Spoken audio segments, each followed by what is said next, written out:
from the highest mountains and the impenetrable jungles to the driest deserts and the vast open plains. Africa has it all, but here on South Africa's Eastern Cape, life hasn't always been so rich.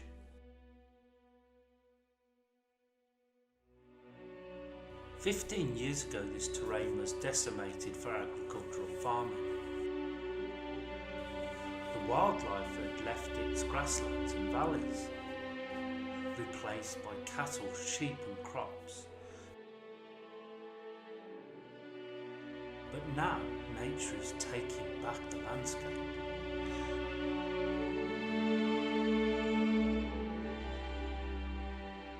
We call it Kwantu, a place of gathering.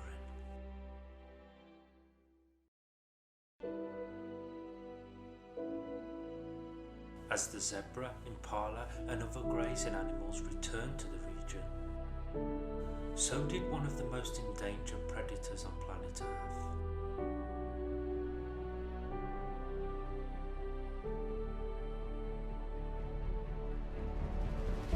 Lions.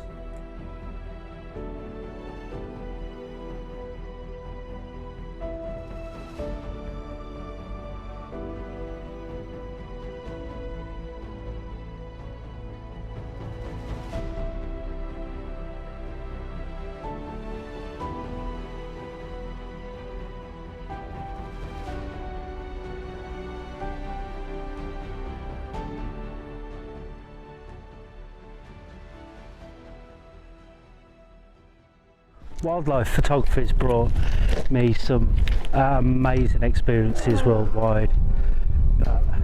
Just this moment, myself and Chris have just been on fence patrol with a conservation team, and using the 70 to 200 mil at 70 mil completely filled a lion. And it just goes to show that sitting with a species is where the images are about, really, because the rest of the team moved up the further along the reserve, and me and Chris spotted a male lion just sitting under a bush and no one else had seen it, and we was doing a little bit of landscape photography around, and we was dragging behind the group anyway, and we just gave him a little wave to say we'll be 5 minutes. And as we come round the corner, there's a male lion on his own, and he's sitting, I don't know, 60-70 yards away. And as we sat there and I put the camera up, and you could see just he was a little bit interested in the camera, really, the video camcorder, and we put it up by the fence and he sat there and I was just filming him away, and we was taking some pictures. We've only brought the small lenses with us because of this, unfortunately. It'd be great with a 300, but he got more interested, and eventually we couldn't get him in the frame at 70 mil. Chris got some great pictures actually of him at probably around 24 to 50 millimeters with his 24 to 70 mil lens. Absolutely incredible experience, and to be that close to a wild male, male lion was well, yeah, it's something that probably will never happen again in my lifetime for me. It's a moving, scary but moving experience, followed with a good old handshake afterwards to say, wow, well, what an experience that was. Yeah, I best carry on and check the rest of these fences now.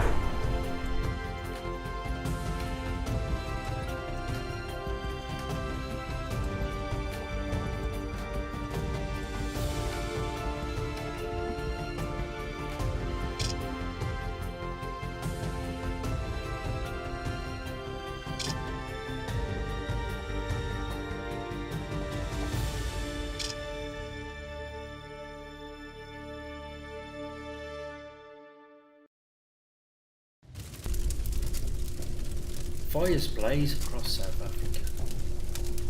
However, the fires here in Kwantu are controlled for important conservation efforts. Over the past 60 years, the farmers planted or were unable to control an array of non-native and invasive flora. Trees such as the Australian blackwater and cactus, which sap valuable water from the soil. By removing these species and planting more sustainable options, dense forests thrive throughout the reserve. The regenerated forests provide a home to hundreds of animals. None more recognisable than the largest land mammal on our planet, the elephant.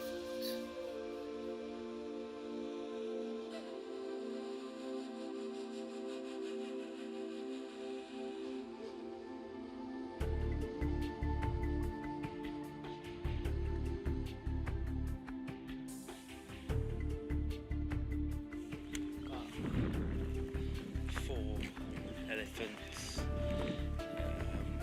over the back. See if we can just.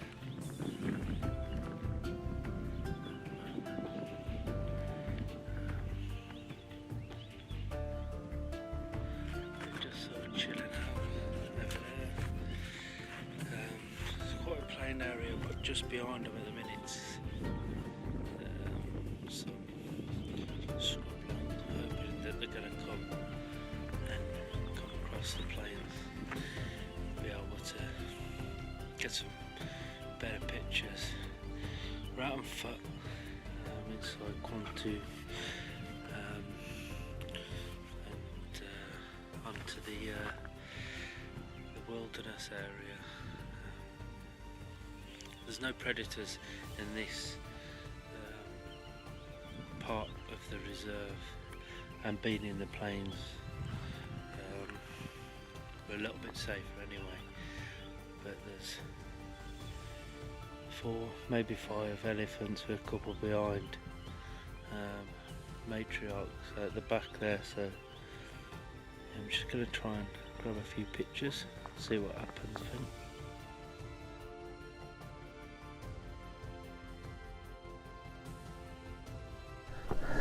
Sort of started moving off behind us a bit, but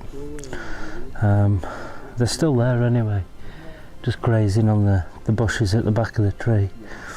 So hopefully if we sit it out for a couple of hours here, then monitor and watch the behaviour. Not taking any photos particular until we get them into the right position, and if we can do that, that'd be great. If we don't, it's just incredible just to spend time with these amazing animals. The elephant, every time that I see wild elephants, they're always fantastic, and to think that their numbers are dropping so quickly here in Africa due to poaching and habitat destruction and stuff like that is heartbreaking, really.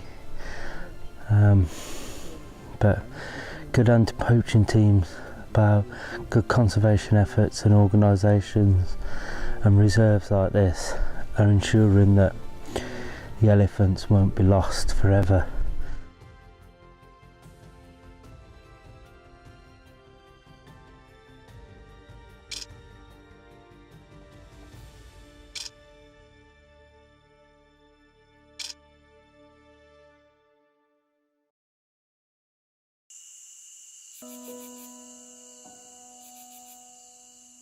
As night falls on Kwantu, clear skies evolve into natural wonders. Human activity slows, yet wildlife continues its quest for survival. Many of the species in the reserve are nocturnal, meaning surveying them for health and numbers can be a difficult task.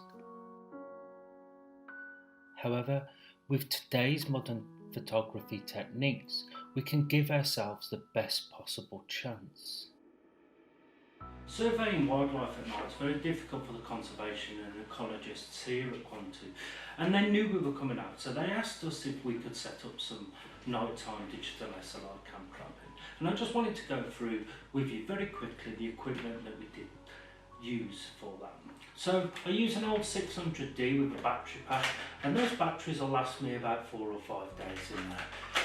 The camera with an 18 to 55mm kit lens is not of a high value apart from sentimentally because it's my first ever digital SLR, but I'm happy to leave that out in the field to see what we can capture. I then use Nikon SB28s. Now there's loads of videos available to learn all about these and why they are the best flash out there. Again, battery life is fantastic, really good capacitor as well, and I have 4 of those sit out in Quantu. So to start with, I put 2 at the front, one a little bit higher than the other and one at eye level, and then 2 further up to light up the scene on a lower power. Importantly, this is a Nikon flash and a Canon camera, and for those to be able to read and sync together, I have to use, as you can see on the top there and on the bottom there, a trigger and receiver, or transmitter and receiver. And what we use there is cam tractions. Will Burrard Lucas had invested so much time, effort and money in getting that system correctly that, in my opinion at the moment, apart from wiring everything together, nothing matches it. But then we need to trigger a photo without standing there and pressing a shutter or using a remote. And we use a PIR system for that. And that just works very much like a security light. Once it gets triggered, it takes a photo instead of turning a light on. And I use the Trailmaster TM550. I picked this up off Jamie Hall, who is the master of cam trapping. If you Google Jamie Hall photography, you'll see some of his brilliant work. Then the only bit of wiring that I then use, and with the new Contraptions PIR actually, you can do this wirelessly, but the only bit of wiring I use is this extension lead, and that plugs into the bottom of my PIR here, and that then plugs into my remote valve onto my camera. So that just means that they sync. Once that syncs, it wakes everything up on the flashes, once that's been triggered, and instantly I'm getting photographs. Unfortunately, we didn't get hyena, leopard or caracal walk past the PIR in the week that we managed to put the cameras out, but we did manage to get some beautiful photos nevertheless.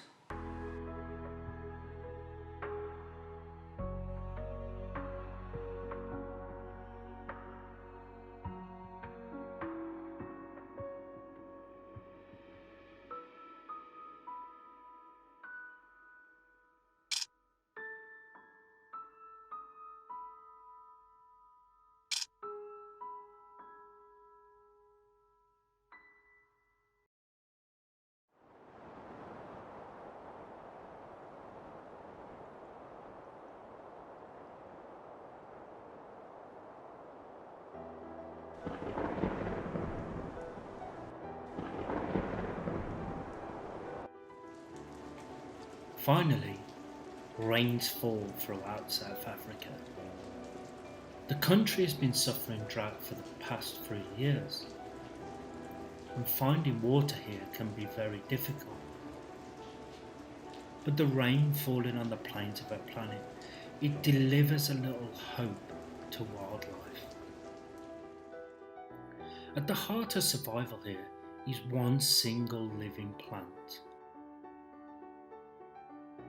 Grass. This incredible plant covers 1/4 of the entire Earth's surface.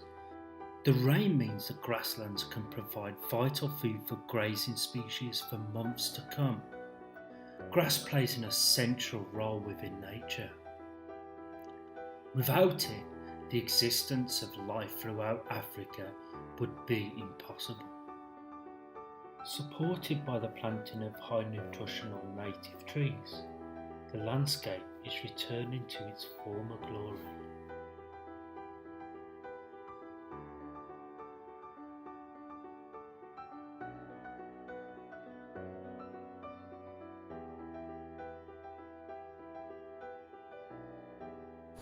yeah, over the back behind me now, on this hedge there, there's 9 giraffes, including one that's semi-leucistic, which is pretty cool. Get the camera back out, see if we can grab a few photographs.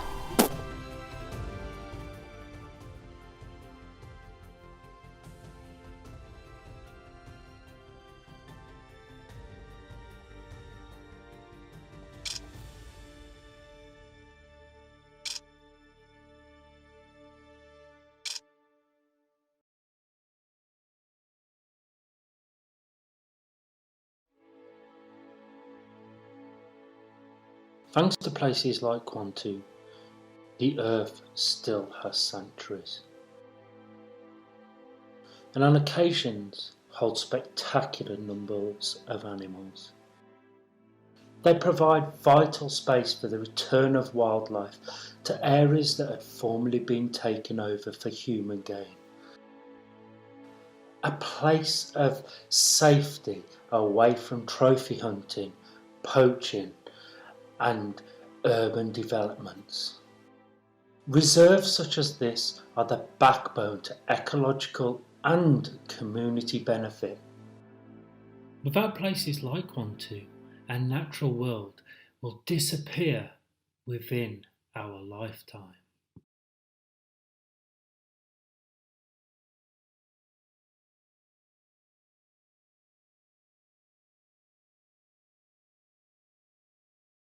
It's a bit windy and I haven't got my road mic in, but the sun's just coming down now. Here in Quantu, I've got a couple of zebra out in front of me and I'm just going to try and grab a few shots. They're not in the perfect position, but we can try. I'll get back to you in a moment. There's some giraffes over the back as well, which look nice.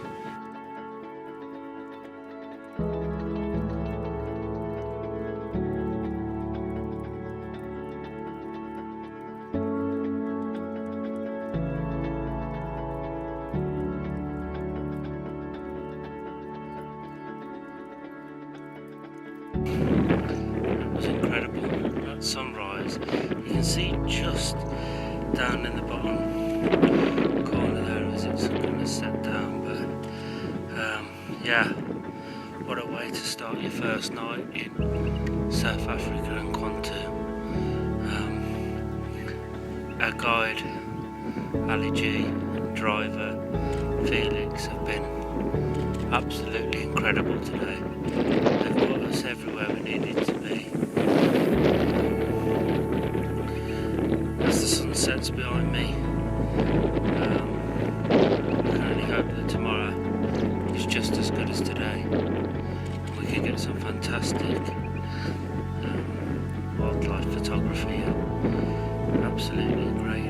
I'm going to go back and watch that sun set as it goes dark over the horizon.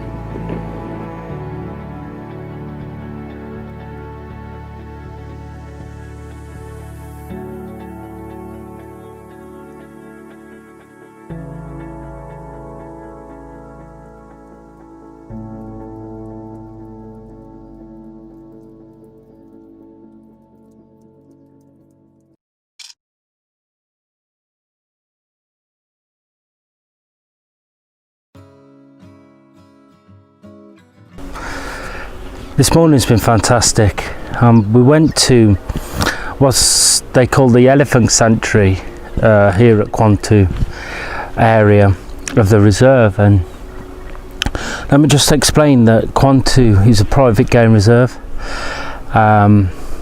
It's a way of the local community to bring back the plains, to bring back the biodiversity of the landscape over 60 square kilometres in the main reserve and 2 smaller areas which are 30 square kilometres each.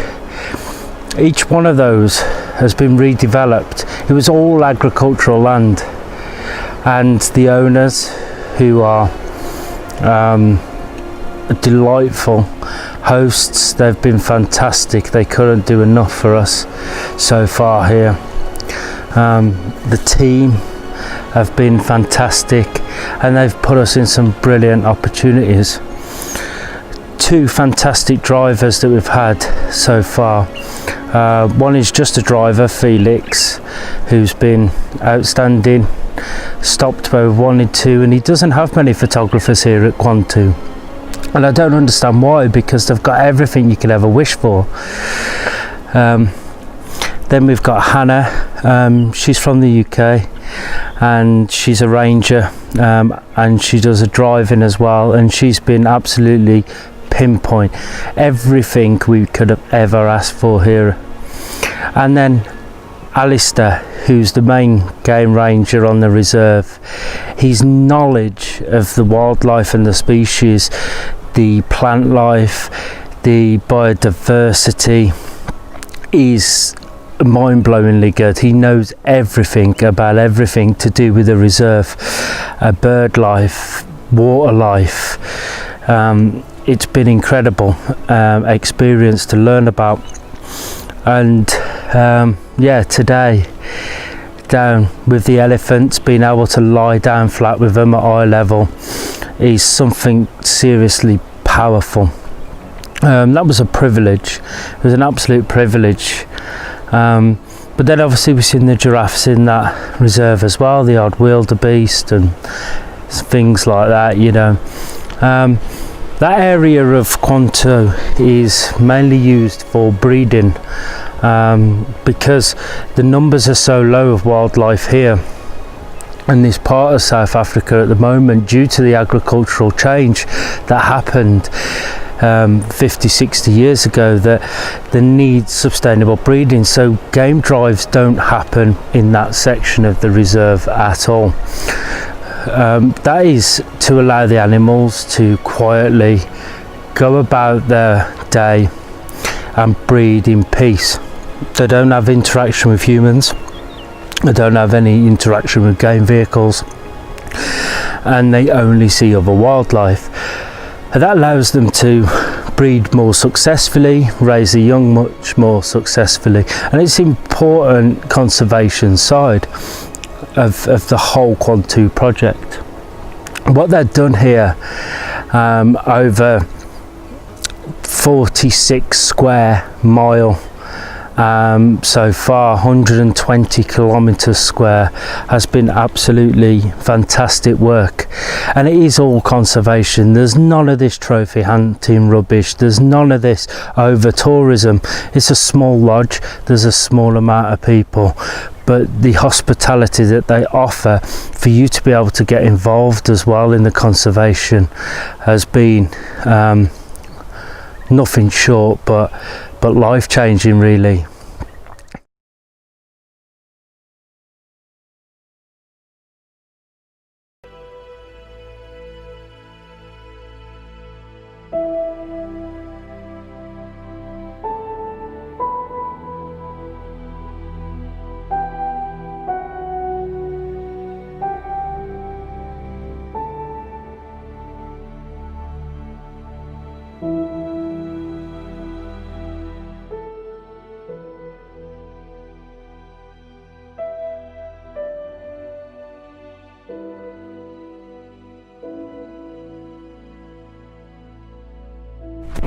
Okay, so this is Quantu Game Reserve, where we're actually in the process of trying to get rid of some of the alien trees, alien vegetation that we no longer need. This place used to be a farm before 2002, so we've got different plants like the cactus plants, the Port Jackson willow. Those are some of the alien trees that we have here. So today we are in the process of cutting this tree that you see here. This tree was actually introduced from Australia. It's called the black wattle tree. Okay, so what we need to do is to just cut it down, because no animal is actually feeding on this tree. If you talk about browsers, none of the browsers actually want to feed on this tree. That's why we have to cut it down. And then as far as conservation is concerned, no game reserve in South Africa is allowed to have this tree. That's why we're actually in the process of trying to get rid of them, because if we leave them like this, in the next 2 to 3 years, they'll be spreading everywhere, and they'll be actually taking over, like dominating most of the places where our browsers normally go. So if we leave it like that without controlling them, That simply means we won't be able to have like a wide variety of trees where our animals can browse on. That's why we need to cut it down. These trees can take a lot of water from the ground, and like I said, no animal feeds on them. Whenever they are growing, there's like competition for water, competition of food, and also competition for sunlight, which is vital for the process of photosynthesis. So that's what we are doing in Kwantu Game Reserve, not only Kwantu but other game reserves. But because we are actually more concerned with conservation, we need to do the right thing.